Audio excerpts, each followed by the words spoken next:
네, 박세현입니다.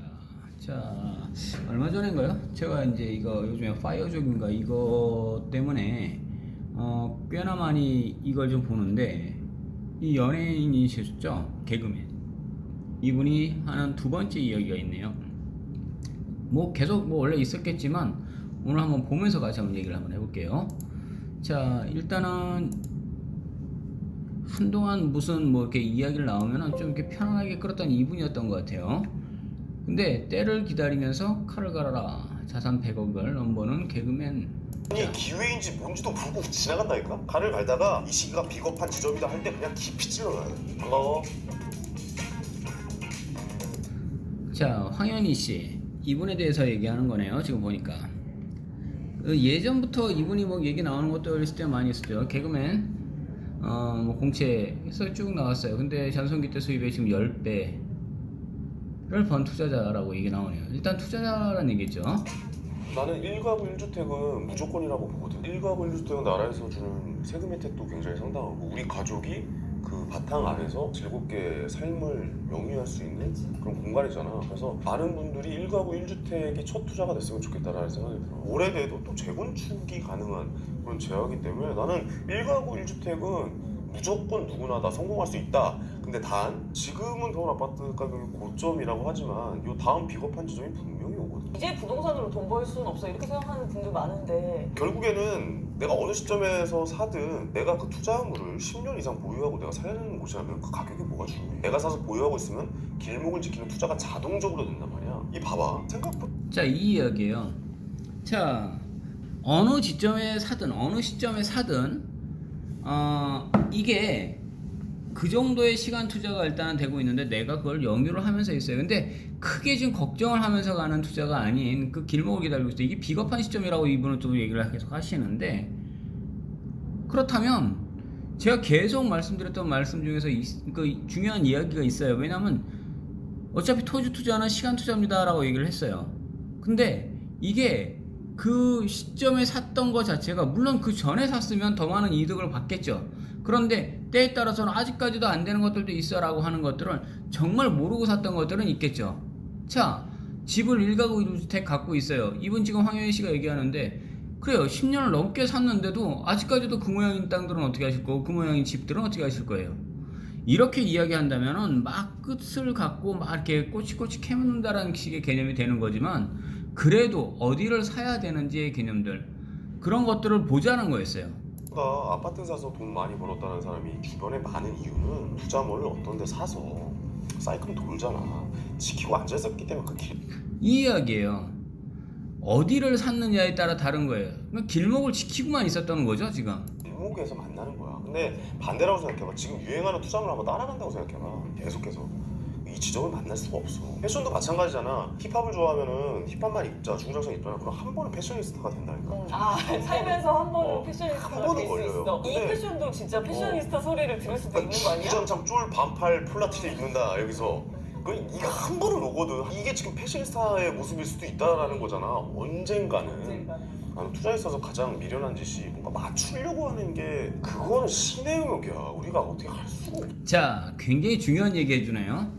제가 이걸 뭐 먼저 보면서 이걸 가지고 다시 하는 게 아니기 때문에 항상 그래요. 저는 막 중간에 다른 분들처럼 막 예행 연습을 한다든지 무언가를 한다든지 이렇게 해본 적이 없어요.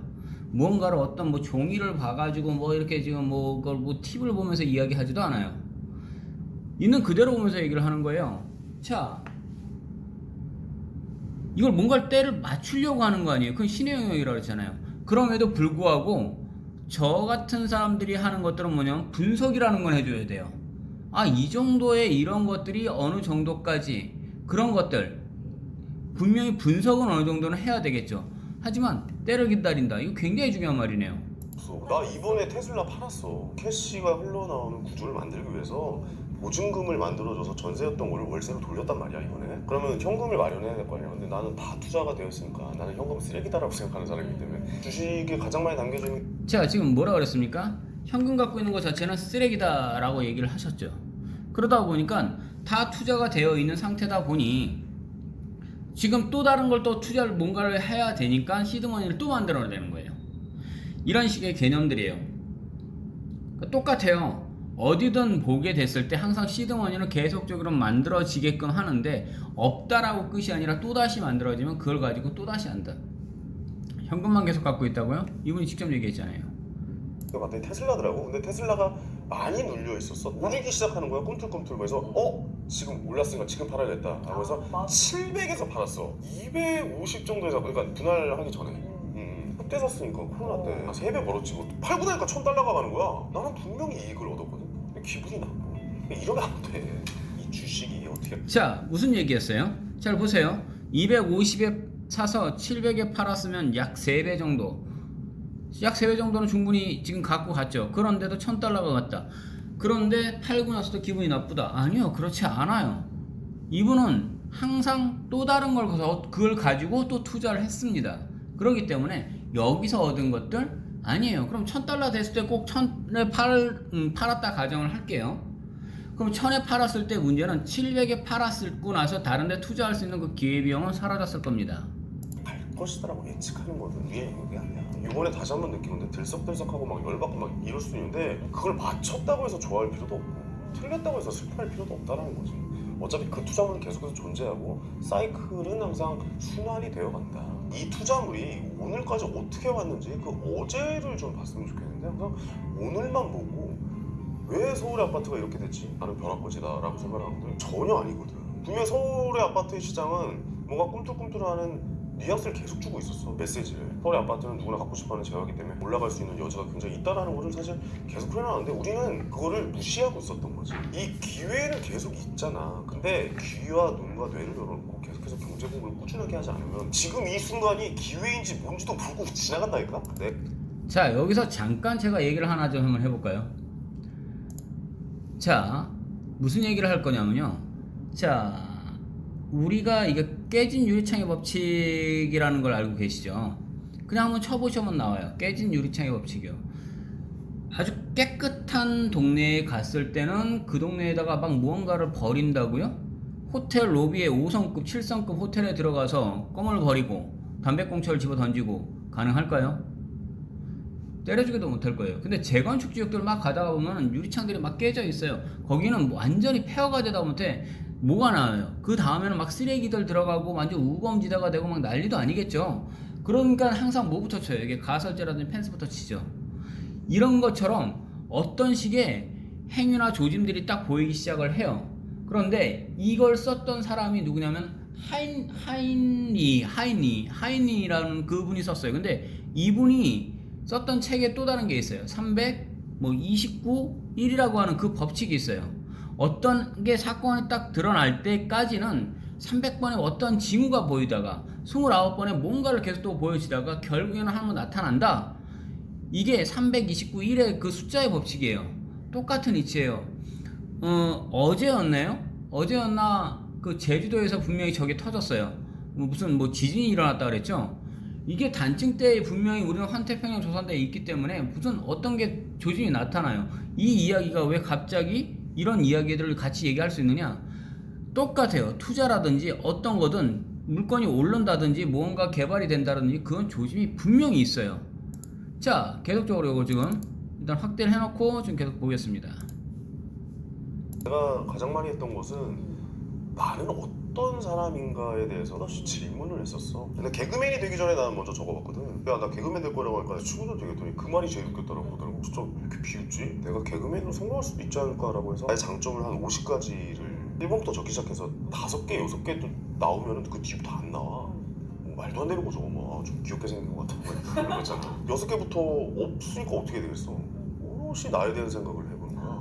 계속 저거 배가 좀 나와서 웃긴 것 같다부터 시작해서 뭐 다른 개그맨보다는 약간 좀 지적인 능력이 내가 좀 더 낫지 않을까, 아이디어 웨이를 더 잘하지 않을까, 막 이렇게 막 적어. 막 이런 말도 안 되는 거 46개, 7개쯤 적을 때 신문을 하루에 5개 이상 보는 개그맨이 나밖에 없을 것이다. 이게 내 투자에 도움이 돼? 당연하지. 개그맨에서 퇴출되고 나서 또 그 작업을 또 시작해서 내가 투자로 성공할 수밖에 없는 이유에 대해서 시드가 있다. 시간이 많다. 집에서 맨날 노니까 막 적다가 마지막에 또 이게 나는 뭔가 오래 생각하고 한번 결정 내리는 것에 성공한 적이 있는 것 같다. 그러니까 나에겐 자, 이게 굉장히 중요한 얘기네요. 일단 생각 자체는 신중히 해요. 그 결정한 일에 대해서 성공한 경험이 있다. 이게 문제가 뭐냐면요. 우리 저 막 땅을 보러 갈 때 누군가한테 막 소개를 받고 막 얘기를 합니다. 그러니까 뭐 복덕방에서도 제가 어제였나요? 제가 저기 평택 쪽에서 일을 보고 있는데 연락을 받았어요. 이 사모님 말씀이 어제였나요? 그제였나? 하여튼 뭐 저녁 때 전화가 와서 제가 좀 받지를 못해서 어저께 좀 통화를 했던 것 같습니다. 근데 이분이 뭐 수원에 사시는데 뭐 서산인가요? 뭐 어디 쪽에 뭐 지방 쪽에 있는 땅을 지금 사셨어요. 뭐 당진이었나요? 뭔가를 사셨다는 것이에요. 근데 뭐 나쁜 땅은 아니었어요. 당시에 뭐 이렇게 어떻게 세 분이 사셔서 근데 이분이 정작적으로 공동, 공유, 총유, 합유 몰라요. 뭐 그냥 어떻게 사다가 뭐 처음에 이제 서로들 마음이 맞지 않아서 결국엔 최근에 또다시 뭐 세 개로 분할을 했다. 결국 왜 샀냐면요. 지인의 아버님이 뭐 거기서 복덕방을 해서 친구 아버님이 무슨 뭐 복덕방을 해서 그래서 샀어요. 잘 샀어요. 팔아야 되는데 파는 시점에서 세 사람들이 마음이 안 맞는 거예요. 자, 누군가에서 이익을 갖고 이야기를 들었고 나서 그냥 가서 봐요. 그런데 정작 나는 그거에 대해서 전혀 몰라요. 그러면 안 된다는 거죠. 근데 관심이 있고 어느 정도 있었을 때 어느 정도 예전에 한번 좀 놓쳤던 경험이 있을 수도 있어요.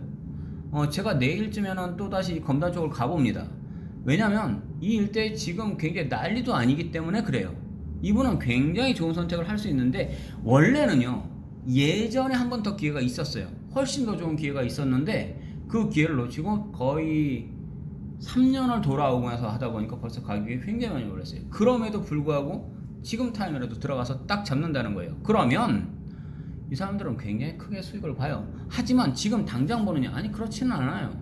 여기서 이야기할 때도 이 사람은 지금 얘기 뭐예요? 시드머니 돌려가지고 지금 개그맨 안 해도 상관없어요. 들어오는 수익 구조가 훨씬 다르니까요. 계속해서 지금 불과 이거 뭐 8분짜리지만 제가 계속 길게 늘려가면서 보려고 하는 겁니다. 또 나오더라고. 신문을 5개 이상 읽는 거를 아버지한테 배워서 나는 경제 상황이나 이런 거에 대해서 그 누구보다 빠르게 대처할 수 있고 사회 전반적인 이 분위기에 내 상황과 대입해서 어떻게 상황이 흘러갈 것이라는 걸 계속 연구를 하는 거지. 나만의 투자법이 나온 거지. 요즘 관심 가는 난 좀 달러를 좀 사고 싶다는 생각이 들었어. 왜냐면 분명히 미국 금리가 오르면은 우리나라나 재난국가에서 돈을 빼서 다시 미국으로 들어가는 그런 상황이 발생하게 되는데 그렇다면은 원화 가져갈 거 아니잖아 그 사람들이. 달러로 바꿔서 가져갈 거란 말이야. 그럼 달러에 바꾸려면 수요가 많으면 달러 가격은 오르겠지. 1,200원대는 무난하게 돌파하진 않을까? 라는 생각도 하고 있어. 내가 생각하는 자본주의 돈은 어떤 거였다? 내가 이 책에서 썼던 첫 문장 때문에 굉장히 좀 고민을 많이 했어. 요거 참 재밌는 얘기를 해요. 이 사람이 지금 얘기했던 게 이게 환차익이에요. 환율 가지고 환차익을 가지고 노리는 이런 업체들도 또 있더라고요. 또 하동안 이게 진짜 많아요. 무슨 뭐 주식 가지고 막 뭐 AI 돌린다라는 데들도 많고요. 뭐 코인 가지고 이야기해서 뭐 이제는 무슨 뭐 종이화폐로 이렇게 하는 게 아니니까 뭐가 좀 뭐 달라진다라는 등 굉장히 많아요. 그래요. 잘 할 수 있으면 하셔요. 근데 환차익으로 보는 그 수익률 부동산하고는 게임이 아닌데요. 첫 내용이 나는 돈을 좋아한다. 사실 이 말을 하기가 정말 쉽지 않았어. 왜냐면 방송을 하는 사람으로서 속물 같잖아. 방송을 하는 사람이 돈 벌었다는데 누가 좋아하겠니? 근데 난 그런 생각을 했었어. 한 번은 그래도 한 사람 정도는 방송에서 나와서 사기당했어요. 투자하다 망했어요. 주식 투자는 절대 안 할 겁니다. 이런 얘기보다도 투자를 해서 우리가 돈을 바라보는 시점에 대해서 정확하게 이야기해 줄 수 있는 사람은 에이 그래도 방송계에서 한 명은 있어야지라는 생각을 좀 해보게 됐어. 굉장히 좀 용기를 내서 글을 쓰기 시작하고 일은 소유할 수 없다라고 난 정의를 내렸어. 나는 돈을 목적으로 탈 것이다라고 마음을 먹었거든. 살아보니까 자, 분명 말씀드려요. 돈을 목적으로 하기 때문에 저한테 연락을 하시는 겁니다. 그렇지 않다면요 과감하게 연락하실 생각 자체를 하지 않으셔도 됩니다. 저 분명히 말씀드려요. 돈을 목적으로 하기 때문에 부동산 투자요? 아니 투기를 하는 겁니다. 돈이요? 돈을 벌려고 지금 부동산을 사려고 하는 거 아닙니까? 당연한 거였어요. 이걸 자신 있게 이야기해 줘야 된다는 겁니다. 돈을 목적으로 산 삶이 일을 목적으로 살았던 삶보다 훨씬 더 행복하다라는 걸 좀 얘기를 해줘. 행복하더라. 그럼 내가 생각하는 부자는 시간을 마음껏 쓸 수 있는 자가 난 진정한 부자라고 생각해. 나는 지금 굉장히 행복한 게 아이가 36개월이야. 아들이 이제 막 말하기 시작하고 너무 이쁘고 막 미치겠어. 막 어제는 어린이집 안 간다고 난리 쳐가지고 그것도 안 뛰고 막 아예 이 모습이 너무 행복하더라고. 아이와 함께 재밌게 하고 있는 게. 만약에 내가 개그 콘서트를 하고 있었다면 지금 아이가 잘 때 난 들어온단 말이야. 아이를 오롯이 그렇게 봐줄 수 있는 시간 그 시간밖에 없잖아. 그 이쁠 때는 내 시간을 온전히 나한테 쓸 수 있는 시간이라고 생각하거든. 다 이제 하고 싶은 거 할 수 있는 그 상황들을 언제든지 만들 수 있고 즐길 수 있다라는 게 가장 큰 장점이고, 나는 지금 일을 안 하기 위해서 일을 하고 있거든. 이제 슬슬 자, 이게 무슨 얘기냐면요, 투자를 하는 사람들이 이게 그래서 정말 좋은 거예요. 그냥 시간이에요. 그냥 기다리고 놀아요. 일을 하면서까지 하는 개념이 아니에요. 은퇴 준비를 한다는 거야. 근데 내 나이가 이제 42이거든. 난 아마 2월 달에 떠날 거야. 서울에서. 어디로? 먼 곳으로 갈 거야. 한국에서 갈 수 있는 제일 먼 곳. 제주도에 가서 이제 아내랑 한 달 살기를 먼저 해보기로 했어. 혹시나 적응을 못 할 수 있어서 일단 한 달 정도를 먼저 살고 와보기로 결정을 해서. 정말 경제적 자유를 이루고 싶단 말이야. 그런 친구들한테. 그런 얘기를 많이 하잖아. 뭐 아프리카 청춘이다. 나 그거 역대급 개소리라고. 근데 뜬구름 잡는 얘기 안 했으면 좋겠어. 경제적 자유를 이루기 위해서는 지금 시드머니가 필요해. 근데 시드머니는 어디서 나오는지 알지? 일하는 곳에서 나오는 거야. 맞아. 일단 시드머니는 상당히 좀 필요합니다. 노동을 해야 돼. 나도 개그맨으로서 꽤 오랫동안 일해서 그 시드를 모았단 말이야. 그 시드를 모으기까지는 그때까지 힘들게 해야 돼. 서울에 지금 아파트가 20억짜리의 아파트가 300의 월세가 나와. 300만 원의 월급을 받는다고 쳐보자고. 그럼 300만 원의 월급은 20억이 있었을 때 벌 수 있는 돈이잖아. 근데 20억도 없잖아. 그러면 노동을 통해서 20억의 가치만큼을 창출을 시키는 거란 말이야. 그럼 무조건 열심히 해야지 일단은. 근데 이제 하면서 자존심을 남겨놔야지. 계속해서 내 눈과 뇌와 입과 귀는 경제 쪽에 남겨두면서 기회를, 비겁한 지점을 정확하게 찾아서 칼을 갈고 있는 거야. 칼을 갈다가 시드가 어느 정도 그렇죠. 모아졌다. 그리고 이 시기가 비겁한 지점이다 할 때 그냥 깊이 찔러놔야 돼. 조급하게 생각하지 말고 기다리면서 공부하는 자세, 그다음 자존심을 남기는 자세, 이런 자세들이. 자, 지금 이야기에서 모든 이야기들은 아주 좀 편하게 해서 좀 다 끊었어요. 마지막으로 요 얘기만 하고 마쳐드릴게요.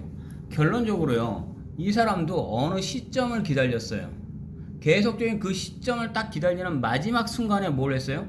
선택을 했어요. 똑같아요. 누구나 마찬가지예요. 제가 말씀드릴 수 있는 마지막 이야기는 간단하게 보일 수 있습니다. 어느 지점이든 어디든 분명히 기회가 올 수 있는 지점은 있어요. 그런데 그걸 선택을 하느냐 못하느냐는 건요, 항상 망설였던 사람들이 제일 못할 때가 있어요. 그렇게 되면 어느 시점이 되느냐면요, 남들을 쫓아가다가 끝나요. 그래서 결국에는 아무것도 못하는 시점이 나타나요. 그러면 어느 지점이냐 라고 얘기하는 건 그건 정보예요. 그 사람을 위해서 분명히 자기들도 찾아가야 되고 또 만나야 되고 그 안에서 뭔가를 받아야 돼요. 그 정보를 듣기 위해서 때는요, 항상 다리품을 팔아야 되는 거고요. 자, 여기까지 하겠습니다.